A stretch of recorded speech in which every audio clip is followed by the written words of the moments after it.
Kematian Jenderal Iran akibat serangan Israel di Suriah mengundang kemarahan sejumlah pihak. Militan Hizbullah Libanon dan Iran bersumpah akan membalas Israel atas kejadian tersebut.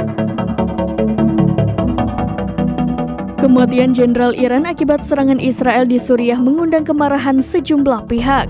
Militan Hizbullah Libanon dan Iran bersumpah akan membalas Israel atas kejadian tersebut. Dalam sebuah pernyataan, Presiden Iran Ibrahim Raisi menyebut Israel sebagai pengecut. Ia menegaskan bahwa Iran tidak akan membiarkan kejahatan Israel begitu saja. Sementara itu, pemimpin tertinggi Iran, Ali Khamenei, mengisyaratkan pembalasan terhadap rezim Zionis.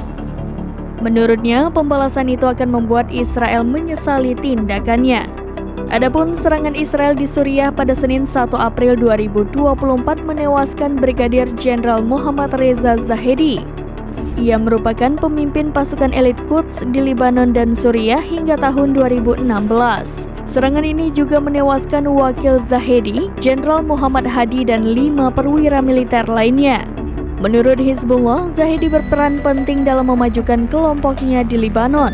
Pihaknya pun bersumpah akan membalas dendam atas kematian sang jenderal.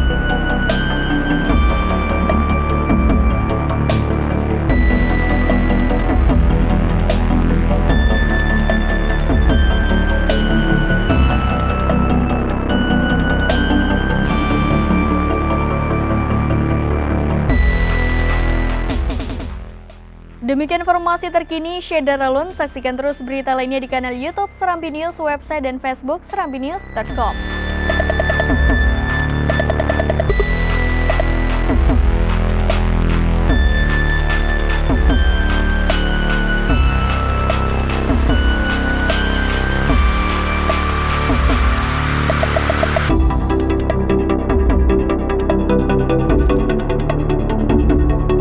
Download Tribun X sekarang, menghadirkan lokal menjadi Indonesia.